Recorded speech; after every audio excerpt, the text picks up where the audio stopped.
Electricity या electrical energy हमारी daily life के लिए जितना बेहतरीन ऊर्जा का स्रोत है, उतना ही खतरनाक हमारी बॉडी के लिए होता है।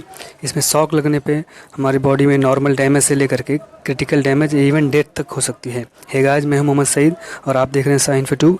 आज की वीडियो में हम ह्यूमन बॉडी रेजिस्टेंस के बारे में जानेंगे और ये सारी चीज़ें जानेंगे कि हमारी बॉडी में क्या क्या फैक्टर हो सकते हैं और हमारे को मिनिमम करंट या मिनिमम वोल्टेज कितना जो हमारी बॉडी बर्दाश्त कर सकती है। उसके अलावा एसी या डीसी दोनों में से कौन सा ज़्यादा डेंजर होता है, हमारी बॉडी के लिए हार्मफुल होता है, और इवन हमारी बॉडी के लिए क्या क्या चीज़ें हो सकती हैं, लाइक वोल्टेज डेंजर होता है या करंट ज़्यादा खतरनाक होता है। उन सारी चीज़ों के बारे में जानेंगे। उन सब का डिस्क्रिप्शन मैंने डिटेल दे दिया है। अब पर्टिकुलरली पॉइंट के हिसाब से आप उस चीज़ को देख सकते हैं। उनका टाइमिंग डिटेल मैंने दिया है। जो जो पॉइंट आज डिस्कस करने वाला हूँ, मैं आपसे रिक्वेस्ट करूँगा कि आप पूरी वीडियो भले ही फास्ट फॉरवर्ड में देखें, लेकिन पूरी देखें, अदरवाइज आप मिसगाइड हो सकते हैं। और आपसे एक और रिक्वेस्ट है, आप वीडियो लाइक करें या सब्सक्राइब करें या ना करें, पर इसको प्रैक्टिकली ना लें और इसको प्रैक्टिकल ना करें। ये सिर्फ इंफॉर्मेशन पर्पज़ के लिए बनाया जा रहा है। ह्यूमन बॉडी स्ट्रक्चर की बात करी जाए तो ह्यूमन की बॉडी इजीली जैसे उसका स्ट्रक्चर हाइट हो गया और लेंथ हो गया, थिकनेस हो गई, हमारा वेट हो गया, हमारी चमड़ी का जो थिकनेस होता है, उन उसके हिसाब से अलग अलग रेजिस्टेंस हो सकता है जो हमारे मतलब बॉडी को प्रोटेक्ट करते हैं रेजिस्टेंस की वजह से। मान लीजिए किसी का स्किन अगर शॉर्ट है, मतलब पतला है, तो उसका रेजिस्टेंस कम हो जाता है। दूसरी चीज़, अगर किसी की हाइट ज़्यादा है, लेडीज़ है, जेंट्स है, बहुत सारे फैक्टर होते हैं। जैसे अज्यूम कर लेते हैं, हमारे को सबको मालूम है 70% वाटर होता है हमारी बॉडी में। उसके अलावा बहुत सारे मेटल्स होते हैं, लाइक आयरन, कैल्शियम और बहुत सारी चीज़ें। ये सारी चीज़ें इलेक्ट्रिसिटी के एक बेहतरीन कंडक्टर होते हैं, तो इनकी वजह से शॉक ज़्यादा लगते हैं। जैसे हमारे बॉडी में कोई पंक्चर है, यानी कट लग गया है, या फिर हमारी स्किन बहुत पतली है, या डायरेक्टली हमारे हेड के आसपास वायर टच होता है, और अगर और हमारे प्राइवेट पार्ट्स वगैरह में रहते हैं, तो इलेक्ट्रिसिटी जल्दी इंटर करती है हमारी बॉडी में, तो शॉक लग के बहुत ज़्यादा तकलीफ हो सकती है। और उसके अलावा भी बहुत सारी चीज़ें होती हैं, जैसे मतलब जेंट्स है तो क्या होगा, लेडीज़ है तो क्या होगा, तो किस तरह से ब्रेक होता है, ब्रेक थ्रू होकर के हमको शॉक लग सकता है। अब अगर हम इन बॉडी करंट की बात करी जाए हमारी, कि हमारा रेजिस्टेंस कितना होता है हमारी बॉडी का, तो बेसिकली अगर हमारी ड्राई कंडीशन है, दो कंडीशन, हम तीन कंडीशन लेते हैं, एक ड्राई कंडीशन, दूसरा वेट कंडीशन, और तीसरा हमारा पंचर यानी कट लगा हो तब। तो अगर ड्राई कंडीशन में होता है तो ये बॉडी का रेजिस्टेंस हम अज्यूम कर लेते हैं 20 किलो ओहम से लेके 30 किलो ओहम तक हो सकता है, जब ये ड्राई कंडीशन हो। लेकिन अगर यही चीज़ वेट कंडीशन यानी बॉडी हमारी गीली होती है, तो ये बहुत ज़्यादा रिड्यूस होकर के 5 kilo ohm, even 1 kilo ohm या 100 ओहम तक भी जा सकता है। याद रखिएगा, ये 5,000 ओहम या 1,000 ओहम या यहाँ तक कि आप 100 ओहम तक भी जा सकते हैं। इतना रिड्यूस हो जाता है रेजिस्टेंस। और अगर कट होता है तो सेम चीज़, वही चीज़ जो होता है कट होने के बाद भी, वो 500 से लेके 1,000 ओहम या फिर 100 ओहम, 200 ओहम, जैसा हमारी बॉडी का स्ट्रक्चर होता है उस हिसाब से रेजिस्टेंस कम होता है। इस रेजिस्टेंस के बेस पे हमारे को करंट का जो वैल्यू होता है वो अलग अलग हो जाता है। कुछ स्पेसिफिक करंट रेंज होते हैं जिसके बारे में आपको बता देना चाहूँगा। पहली चीज़ जो होती है, अब करंट की अगर हम बात करेंगे, 1 मिली एम्पियर करंट जो होता है, 1 मिली एम्पियर जो होता है, वो हमारी बॉडी के लिए कुछ खास नहीं होता है, इतना डेंजर नहीं होता, बस हमको थोड़ा सा मतलब तकलीफ होगा। दूसरा जो हमारा 5 मिली एम्पियर हमारा रेंज होता है, 5 मिली एम्पियर ये हमारी बॉडी का रेंज होता है। इसमें 5 to 6 मिली एम्पियर जेंट्स के लिए अच्छा होता है। इसमें मतलब अच्छा होने से मतलब ये हमको उतना ज़्यादा डैमेज नहीं कर सकता है। 5 to 6 milli ampere for men's. यही वुमन रहेंगे तो वुमन के लिए लेस देन 5 मिली एम्पियर या 3 to 5 मिली एम्पियर बोल सकते हैं, इतना उनके लिए नॉर्मल है। इससे ज़्यादा कम होता है, अगर मतलब इससे ज़्यादा बढ़ता है करंट, तो उनको तकलीफ दे सकता है। दूसरी चीज़ है इसका टच होना, जैसे हमारे बॉडी के पार्ट्स में यानी प्राइवेट पार्ट्स में टच होता है तो ज़्यादा तकलीफ देता है, और अगर हमारे हाथ और पाँव में बाकी चीज़ों में टच होता है तो ज़्यादा कुछ तकलीफ नहीं होती है। दूसरी, इससे जो दूसरा सेकंड रेंज आता है, यानी 5 मिली एम्पियर से लेके 15 मिली एम्पियर तक, ये हमारे को डैमेज करता है। ये हमारे को नॉर्मल जैसे मस्कुलर फेलियर हो जाएगा, पेन होगा या फिर हमारा को हार्ट अटैक आ सकता है। इससे ज़्यादा अगर 15 यानी 15 से ज़्यादा हो जाता है, 15 मिली एम्पियर, याद रखिएगा, या मिली एम्पियर, ये सारी चीज़ें मिली एम्पियर में, उससे ज़्यादा आ जाते हैं 15 मिली एम्पियर से, तो हमको बहुत ज़्यादा तकलीफ हो सकती है। और ये चीज़ें अगर 100 मिली एम्पियर तक पहुंच जाती हैं तो हमारी डेथ हो सकती है।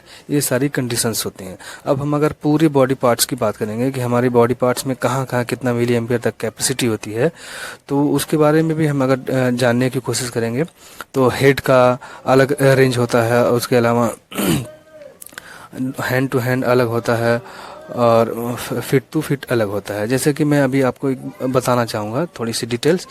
अगर हम जो है हमारे मतलब हेड की बात करी जाए, हेड और हैंड मैं बना देता हूँ यहाँ तो 1 मिली एम्पियर ही बहुत ज़्यादा होता है इसके लिए डेंजर। उसके अलावा अगर हम दोनों हाथों के बीच में अगर देखना चाहेंगे तो इसका मतलब 500 मिली एम्पियर तक भी कैपेसिटी है, लेकिन ये ड्राई कंडीशन में, याद रखिएगा सारी चीज़ें ड्राई कंडीशन, यानी दोनों हाथ के बीच में अगर टच आउट होता है तो 500 मिली एम्पियर ये बहुत ज़्यादा होता है। इसको आप यूँ समझ लीजिए 200 मिली एम्पियर से लेकर के थोड़ा बहुत स्लाइटली ज़्यादा होना तो बेहतर होता है। सेम चीज़ ना फीट में भी, यानी दोनों पैर के बीच में भी यही रेंज होता है। उसके अलावा अगर हमारी ड्राई कंडीशन में पूरी बॉडी जो हमारा यहाँ बॉडी से यहाँ तक जो हमारा रेंज बताया हमने आपको 20 to 30 किलो ओम वही होता है। उसी रेजिस्टेंस के बेस पे करंट हमको डैमेज करता है। फुल बॉडी में अगर हमारे को 6 मिली एम्पियर तक बॉडी, जैसा कि मैंने यहाँ पे भी बताया 6 मिली एम्पियर से ज़्यादा होता है तो हमको डैमेज हो सकता है। इसका एक फॉर्मूला होता है I = E/R। ये आई जो है हमारा करंट रेंज है जो हमको पहले से डिफाइन करके दिया जाता है। और ये रेजिस्टेंस हमारी 2 कंडीशंस में होती हैं, पंचर होना और ड्राई होना, वेट होना, 3 कंडीशन में। ये हमारा सप्लाई वोल्टेज है। इसी हिसाब से हम सप्लाई वोल्टेज डिसाइड कर सकते हैं। अज्यूम कर लेते हैं हमारे को 50 वोल्ट करंट लग रहा है और हमारी बॉडी ड्राई कंडीशंस में 15 वोल्ट करंट हमारे पास है, सॉरी वोल्ट मतलब सप्लाई है, और करंट हमारे को 5 मिली एम्पियर है। और तो हमारा रेजिस्टेंस 100 ओम है, रेजिस्टेंस बॉडी रेजिस्टेंस 100 ओम होता है। अगर हम मान लेते हैं 5 मिली एम्पियर के बजाय हमारा बॉडी रेजिस्टेंस वेट कंडीशन में आ गया। हमने ड्राई कंडीशन में यहाँ बताया था हमारे को रेंज जो है मतलब 6 मिली एम्पियर होता है या 5 मिली एम्पियर होता है, लेकिन वेट कंडीशन में अगर आ जाता है और हमारा रेजिस्टेंस 100 ओम तक चला जाता है और हम 50 वोल्ट का ही सप्लाई करते हैं, तो हमको करंट फाइंड आउट करने के लिए, जैसा कि हम सब लोग जानते हैं I = V/R होता है। यहाँ पे हम पुट आउट डाउन करेंगे, हम करंट फाइंड आउट करेंगे तो 50 डिवाइडेड बाई 100, तो ये करीब करीब 0.2 एम्पियर हो जाता है। याद रखिएगा मिली एम्पियर नहीं एम्पियर, ये बहुत ज़्यादा डेंजर हो जाता है। यानी अगर 50 वोल्ट ही पावर सप्लाई है और हमारे को उससे ज़्यादा मतलब रेजिस्टेंस हमारा कम हो जाएगा तो बहुत ख़तरनाक हो सकता है। दूसरी चीज़ अगर हम जैसे यहाँ पे हमने सारी चीज़ें देख ली, अब हम वोल्टेज और करंट में एसी या डीसी का क्या फ़र्क पड़ता है। अब जैसे एसी पावर सप्लाई होती है अगर तो उसमें अल्टरनेशन होता है। अल्टरनेशन मतलब वो फ्लैक्चुएशन की वजह से, जैसे मान लीजिए एक हमारा बॉडी पार्ट, इसका रेंज जो होता है फ्लैक्चुएशंस की वजह से ये हमारे बॉडी को ज़्यादा डैमेज करता है एज कम्पेयर टू डीसी। ऐसे एज्यूम कर लेते हैं हमने एक मतलब कोई इंजेक्शन लिया है हमारी बॉडी में, इंजेक्ट कर रहे हैं, जैसा कि हम डीसी सप्लाई में जानते हैं कि ये डायरेक्ट होता है, यानी कोई इंजेक्शन लिया हमने डायरेक्टली एक ही बार में इंजेक्ट कर दिया। लेकिन वही इंजेक्शन अगर हम 50 टाइम्स निकालेंगे लगाएंगे निकालेंगे लगाएंगे तो वो हमारा बॉडी पार्ट पंचर हो जाता है, जल्दी पंचर होगा, तो हमारे को ज़्यादा डेंजर कर सकता है। रेंज थोड़ा सा इंक्रीमेंट होता है, जैसे ये 6 मिली एम्पियर था तो डीसी अगर लगाएंगे तो 7 मिली एम्पियर तक हो सकता है। उसी तरह थोड़ा सा स्लाइटली इंक्रीज होता है, बाकी कुछ खास नहीं होता। अब वोल्टेज और करंट की बात कर लेते हैं कि वोल्टेज ज़्यादा डेंजर होता है या करंट डेंजर होता है, दोनों में से हमको शॉक किस चीज़ से लगता है। तो जैसे हाई वोल्टेज अगर होता है, माने अज्यूम कर लेते हैं हम 1000 वोल्टेज अगर टच आउट करते हैं तो हाई वोल्टेज की वजह से हमारी बॉडी पार्ट्स में जहाँ पे टच होता है तो वो पंचर्ड हो जाते हैं। पंचर हो जाने की वजह से जो है मतलब हमारी बॉडी डैमेज कर सकती है हाई वोल्टेज की वजह से। अगर करंट हाई होता है, वोल्टेज बहुत लेस होता है, जैसे हमने यहाँ 50 वोल्ट बोला था, हम समझ लेते हैं 12 ही वोल्ट हो, लेकिन करंट बहुत ज़्यादा हो तो अगर ज़्यादा टाइम तक हम इसको पकड़ के रखेंगे यानी वायर को, तब वो हमारी बॉडी पंचर होगी, हमारा करंट पास होगा हार्ट की तरफ और हमारे को डेथ तक हो सकती है। ये इंपॉर्टेंट चीज़ें होती। जो दूसरी इम्पोर्टेंट खास बात वो ये होती है कि हमको कैसे पता चलेगा हमारे वोल्टेज का रेंज और करंट रेंज क्या होता है। हमको सबको मालूम है 5 मिली एम्पियर हमारे को जो है नॉर्मल कंडीशन, जैसा कि मैंने यहाँ पे बताया, और ये 20 किलो ओम को बजाय हम इसको और लेस कर लेते हैं। भाई सबकी बॉडी कंडीशन अलग अलग होती है, हम इसको 10 के ओम ही अज्यूम कर लेते हैं। अगर 10 के ओम होता है और 5 मिली एम्पियर है पावर सप्लाई, तो कितना वोल्टेज तक हम बर्दाश्त कर सकते हैं। तो हमको करंट रेंज सबको मालूम है, करंट जो हमारा 5 मिली एम्पियर जैसा कि मैंने बताया। और यहाँ पे अगर हम वोल्टेज की बात करेंगे कि हमारा वोल्टेज रेंज क्या हो सकता है, हमारी बॉडी के लिए कितना डैमेज हो सकता है, तो उसके लिए हमें कुछ खास नहीं करना है। बस ये देखना है कि हम ये बराबर जानते हैं V equal to I into R, या V यहाँ पे मतलब सप्लाई वोल्टेज यहाँ से E डिफाइड किया हमने, तो E equal to I into R होता है।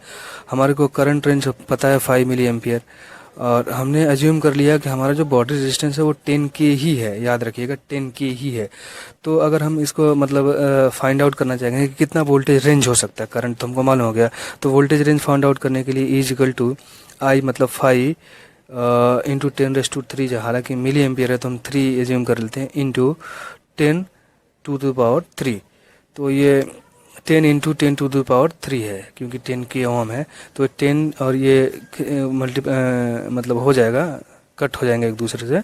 यानी यहाँ पे मैं लिख देता हूँ फिर से 5 इंटू 10⁻³ इंटू 10⁻³ क्योंकि ये 10 प्लस 3 ये 10 के है, तो ये 10 टू द पावर से 10 टू द पावर कैंसिल हो जाएगा और ये दोनों मल्टीप्लाई होकर 50 वोल्ट हो जाएंगे। यानी ई अगर हमारी जो मतलब करंट रेंज 5 मिली एम्पियर है और हमारा बॉडी का रेजिस्टेंस 10 के ओम है, तो हम 50 वोल्ट का एसी करंट बर्दाश्त कर सकते हैं। ये होता है इस तरह से कैलकुलेट करके। उस हिसाब से अगर रेजिस्टेंस 100 वोल्ट हो जाता है, 100 ओम हो जाता है, किलो ओम के बजाय 100 ओम, तो ये 2 वोल्ट 3 वोल्ट 4 वोल्ट पे रिड्यूस हो जाएगा। यानी वेट कंडीशन में हमारे को बहुत ज़्यादा संभल के रहना पड़ेगा। इसी हिसाब से डीसी में भी होता है।